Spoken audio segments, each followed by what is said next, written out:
본문은 욥기 4장 1절에서 9절입니다. 욥기 4장 1절에서 9절 말씀 함께 봉독하겠습니다.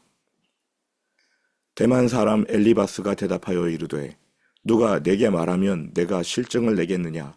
누가 참고 말하지 아니하겠느냐?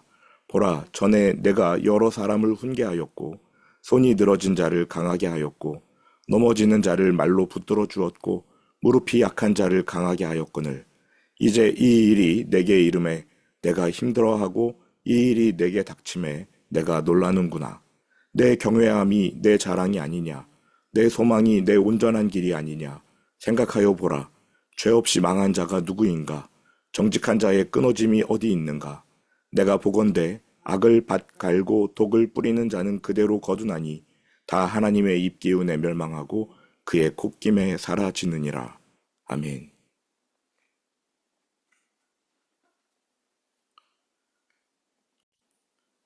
욥기 4장에 들어가기 전에 이 책 전체의 개요를 좀 살펴보려고 합니다. 화면을 보시기 바랍니다. 욥기 전체의 개요를 보도록 하겠습니다.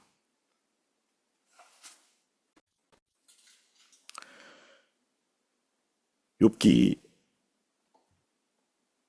서론은요 1, 2, 3장이라고 볼 수 있습니다.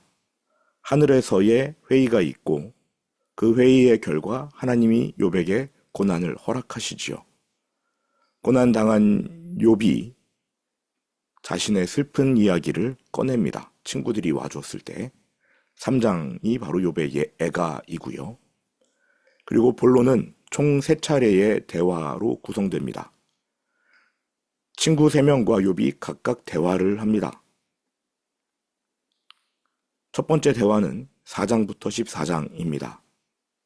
두 번째 대화는 15장부터 21장, 세 번째 대화는 22장에서 27장입니다. 엘리바스의 발언이 4장, 5장, 욥의 대답이 6장, 7장으로 이어지고요. 빌닷의 발언 8장에 나오고 욥이 이에 대한 대답으로 9장, 10장, 소발이 11장에서 자신의 이야기를 합니다.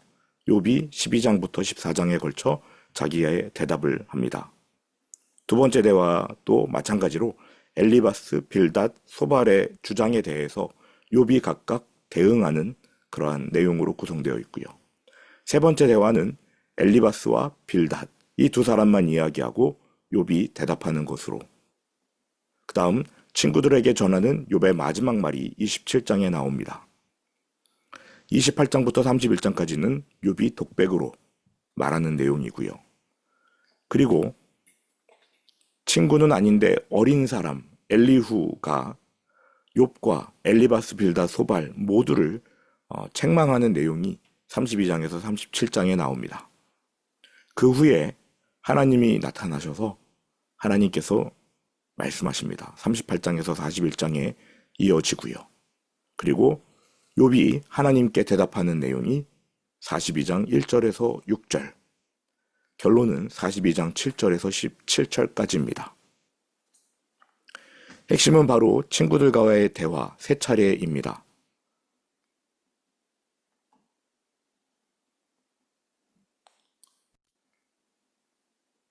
욥을 위로하기 위해 엘리바스와 빌닷, 소발 3사람이 찾아왔습니다. 그리고 욥은 이 3명과 총 3차례의 대화를 나눕니다. 대화라기보다는 주장과 반박, 반박의 재반박, 논쟁입니다. 오늘은 엘리바스의 주장을 살펴볼 텐데요. 엘리바스는 이 3사람 중에 가장 나이가 많습니다. 심지어 욥의 아버지보다 나이가 많습니다. 욥기 15장 10절에서 엘리바스가 욥을 꾸짖을 때 이러한 말을 하거든요. 우리 중에는 머리가 흰 사람도 있고 연로한 사람도 있고 내 아버지보다 나이가 많은 사람도 있느니라. 엘리바스 본인이 욥의 아버지보다 나이가 많다는 것이지요.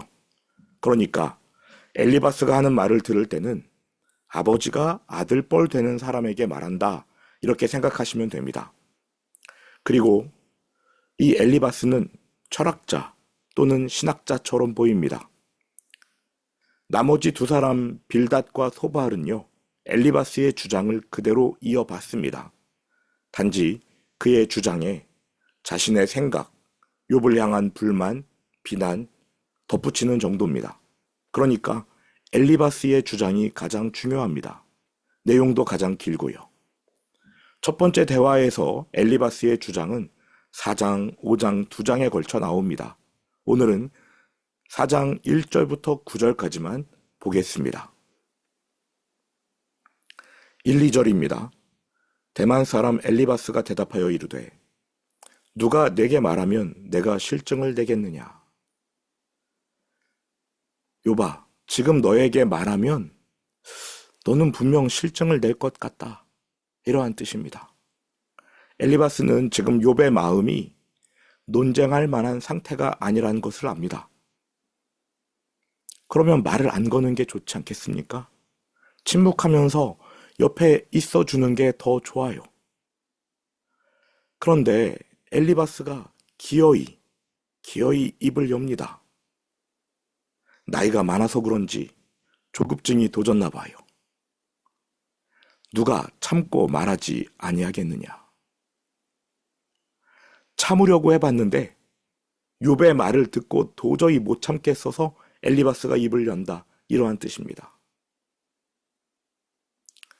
3장에서 욥이 자기의 생일을 저주하고 자기의 삶을 저주했거든요. 그 저주가 간접적으로 하나님을 원망한 것입니다. 이에 대해서 엘리바스가 하나님을 변호한답시고 못 참겠다고 하면서 훈계하는 거예요. 욥을. 다시 말씀드리지만 이럴 때는 침묵하는 게 더 낫습니다. 옆에서 누가 하나님을 원망한다. 내버려 두십시오. 하나님이 그 원망 들으시고 속상하다, 힘들다, 어떡하지? 이러시는 분이 아니세요. 하나님은 자신이 있으신 분입니다. 엘리바스의 첫 번째 발언 3절에서 5절입니다. 보라, 전에 내가 여러 사람을 훈계하였고 손이 늘어진 자를 강하게 하였고 넘어지는 자를 말로 붙들어 주었고 무릎이 약한 자를 강하게 하였거늘 이제 이 일이 내게 이름에 내가 힘들어하고 이 일이 내게 닥침에 내가 놀라는구나. 할 말 못할 말이 따로 있는데 엘리바스는 고통당한 사람에게 절대 해서는 안 될 말로 포문을 엽니다. 전에는 자네가 고통당한 사람들을 위로해주고 격려해 주었는데 이제 네가 고통을 당하니까 놀라는구나. 자기의 삶을 저주하는구나. 하나님을 원망하는구나. 못난 놈. 사실 엘리바스의 이 말은 욥을 비난하기 위한 것은 아니었어요. 위로하고 용기를 내라고 발언한 것이었습니다. 엘리바스는 욥의 성품이 어떠한지 잘 알았습니다. 욥을 믿었어요. 그가 고통당한 사람들을 찾아가서 위로해주며 얼마나 선하게 살아왔는지 엘리바스가 잘 압니다. 그러한 욥이 고난 중에 주저앉은 것을 보면서 엘리바스는 슬퍼합니다. 슬픔의 감정만 품고 욥의 곁에 잠잠히 머물러 주었다면 더없이 좋았겠지요. 그런데 엘리바스의 이 말에는 단순한 위로, 슬픔의 감정만 담긴 것이 아닙니다. 의도 자체는 위로해주고 격려해 주려는 것이었는데 사람이 어찌 그 감정이 하나만 나가겠어요. 위로, 슬픔, 거기에 비난까지도 같이 들어갑니다. 엘리바스는요, 천하의 의로운 욥도 다른 모든 사람과 똑같은 죄인이라고 여기면서 비난합니다. 너가 하나님께 복 받았을 때 너 다른 사람보다 너가 더 우월하다고 생각했지? 그래서 너가 고통받는 사람들을 위로해 준 거 아니냐? 하지만 너가 그 입장이 되어보니 기분이 어떤가? 아직도 너가 다른 사람보다 우월하다고 생각하느냐? 위로라는 형태를 빌려서 비난까지 섞어버렸습니다. 6절. 내 경외함이 너의 자랑이 아니냐? 내 소망이 내 온전한 길이 아니냐? 너 하나님을 경외한다고 자랑해 왔잖아. 너 온전한 길을 걷는다고 자부하지 않았느냐? 그런데 지금 왜 이러지? 7절입니다. 같이 읽어보시지요. 생각하여 보라. 죄 없이 망한 자가 누구인가? 정직한 자의 끊어짐이 어디 있는가? 여기서 엘리바스가 한 말에 결정타가 들어가 있습니다. 죄 없이 망하는 일은 없다. 정직한 사람이 망하는 것을 봤느냐? 지금 너가 폭삭 망한 것은 너가 죄를 지었기 때문이다. 너 정직하지도 않고 온전한 길을 걷지도 않고 하나님을 경외하지도 않았다. 그래서 벌 받는 것이다. 고통당하는 사람 옆에서 할 말이 아니지요. 그냥 입을 다물고 있는 게 좋습니다. 8절 내가 보건대 악을 밭갈고 독을 뿌리는 자는 그대로 거두나니 다 하나님의 입기운에 멸망하고 그의 콧김에 사라지느니라. 그동안 자신이 관찰한 결과를 영구불변한 법칙인 양 자신있게 말하고 있어요. 내가 보건대 내가 오래 살면서 관찰했는데 악을 밭갈고 독을 뿌리는 자 그대로 거둔다. 지금 욥이 당한 일이 무엇입니까? 재산 다 잃어버린 거였죠. 자녀가 다 죽은 거였죠. 건강을 잃어버린 거 아닙니까? 모든 것을 잃었어요. 그런데 엘리바스가 위로해 준다고 아버지 뻘 되는 사람이 아들 뻘 되는 사람에게 너 죄 지어서 이래 하고 말하고 있는 겁니다. 엘리바스의 이 말에는 그가 가진 신학이 담겨 있어요. 그의 신학을 한마디로 요약하면 망하는 사람은 죄 때문에 망하는 것이다. 복 받는 사람은 의롭게 살았기 때문이다. 한마디로 심은 대로 거둔다입니다. 어떻게 생각하십니까? 엘리바스의 말, 그의 신학이 틀렸습니까? 안 틀렸어요. 성경 율법서에 기록된 하나님의 말씀과 조금도 다르지 않습니다. 안 틀렸습니다. 그런데 우리가 엘리바스의 말을 듣는 동안 인상을 찌푸립니다. 틀린 말은 아닌데 틀렸어요. 틀린 말은 아닌데 틀렸어요. 죄를 범하면 하나님께 벌을 받습니다. 선을 행하면 하나님께 복을 받습니다. 성경이 그렇게 말해줘요. 엘리바스의 말은 틀리지 않았지요. 그런데 왜 그의 말이 틀렸느냐? 엘리바스가 하나님이 아니기 때문입니다. 하나님이 이 말을 하시면 맞는 말이지만 인간이 모든 일에 적용할 절대적인 법칙인 것처럼 이 말을 구체적인 사안 하나하나에 적용하면서 말을 한다? 안 됩니다. 엘리바스는 하나님이 아니에요. 게다가 하나님은 죄를 범한 자에게 벌을 내리시지만 회개하기까지 오래 참아주기도 하십니다. 의로운 자에게 복을 주시지만 신약 성경을 보시기 바랍니다. 선행이 반드시 물질적인 복으로 이어집니까? 그렇지 않은 상황 얼마든지 있습니다. 바울은 디모데에게 복음과 함께 고난을 받으라 라고 명령했습니다. 복음을 전하는 사람인데 고난을 받으래요. 말이 안 되는 거 아닙니까? 너 복음을 전하면 복 받아야지.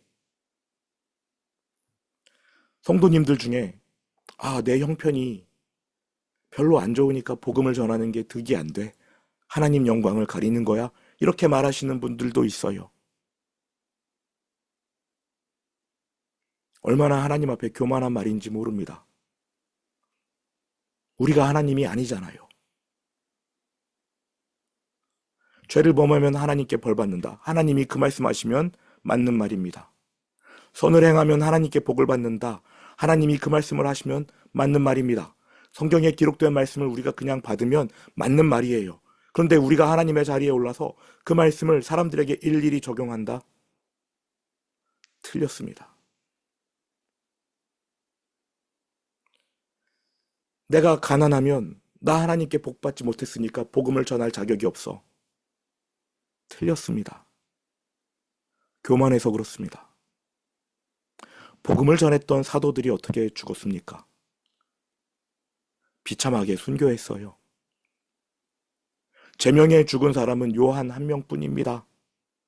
요한도 끝까지 고생하다가 죽었어요. 무엇보다 이 세상에서 가장 복된 분, 예수님이 어떻게 죽으셨지요? 의인이신데 엄청난 고난 당하지 않았습니까? 십자가 고난은 차치하고라도 공생의 3년 동안 얼마나 고난을 당하셨습니까? 그러니까 우리는 부자를 보면서 저 사람은 의로워서 복을 받은 거야. 자녀가 잘된 사람을 보면서 저 사람은 신앙이 좋아서 복을 받은 거야. 속단하면 안 됩니다. 우리는 하나님이 아니에요.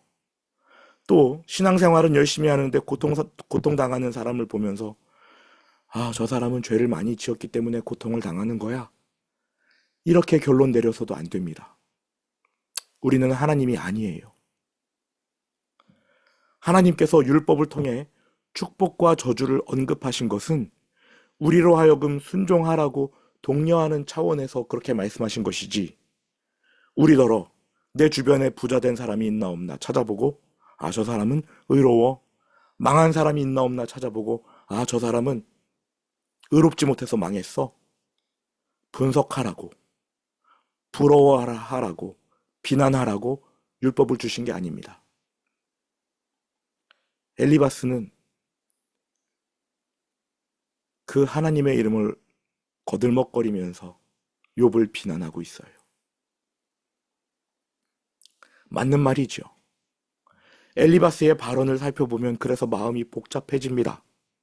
아직은 율법이 주어지지 않았으나 엘리바스는 자신이 관찰한 하나님의 성품을 근간으로 세상 돌아가는 모습을 1대1로 대응시켜가며 욥의 상황을 판단한 겁니다. 그는 하나님이 반드시 보응하시는 분이라고 믿었습니다. 선을 행하면 복을 내려주시고 죄를 범하면 벌을 내려주신다. 그의 발언 자체를 우리가 부인할 수는 없어요. 하지만 엘리바스의 잘못이 있습니다. 그가 하나님의 자리에 앉아 있었다는 것입니다. 내가 아는 하나님은 이러한 분이야. 이러한 자기 지식을 근거로 욥을 판단했어요. 심판했어요. 판결을 내려서 욥을 감옥에 가둬버렸습니다. 안타깝게도 엘리바스의 판단과 결론 오류입니다. 명백한 오판이에요. 오심입니다. 욥이 범죄했기 때문에 하나님께 벌을 받은 게 아니잖아요. 천상의 어전회의가 열렸고 하나님께서 욥을 자랑하시려고, 욥의 믿음을 자랑하시려고 사탄이 욥을 유린하더라도 욥은 끝까지 하나님을 믿을 것이다, 하나님이 신뢰했기 때문에 이 고난을 허락하신 거 아닙니까? 그래서 욥이 고난당한 거잖아요. 엘리바스는 자신의 좁은 관점과 신학의 울타리에 갇혀서 고난당하던 욥의 마음에 상처를 냈습니다. 그런데 이러한 일이 교회 안에서 너무나 많이 일어납니다. 굳이 교회로 범위를 넓힐 필요가 없지요. 여러분 마음속에서 재판들이 열리지 않습니까? 갑자기 부유해진 사람 보면서 저 집사님은 신앙생활 열심히 하더니 복을 받았어. 어려움 당하는 성도를 보면서 저럴 줄 알았어. 저 집사님 저렇게 신앙생활 열심히 안 하더니 벌 받았어.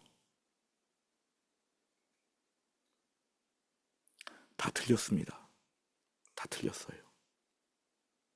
우리는 하나님이 말씀하신 것만 붙잡고 그것만 바라봐야 됩니다. 주변 사람들 보지 마십시오.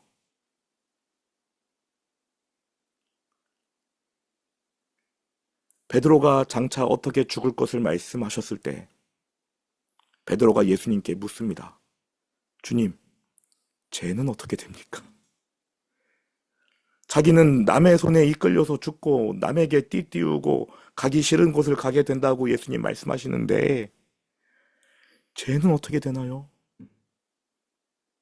요한을 가리키면서 죄는 어떻게 됩니까? 예수님 뭐라고 말씀하십니까? 신경 쓰지 말고 너 나만 보고 나만 따라와. 다른 사람 판단할 거 없습니다. 우리는 하나님의 자리에 앉으면 안 됩니다. 들은 말씀 마음에 새기면서 주기도문으로 오늘 예배를 마치겠습니다.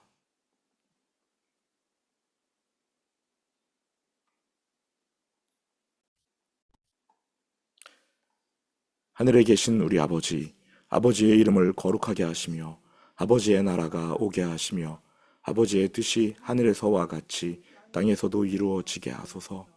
오늘 우리에게 일용할 양식을 주시고 우리가 우리에게 잘못한 사람을 용서하여 준 것 같이 우리 죄를 용서하여 주시고 우리를 시험에 빠지지 않게 하시고 악에서 구하소서. 나라와 권능과 영광이 영원히 아버지의 것입니다. 아멘.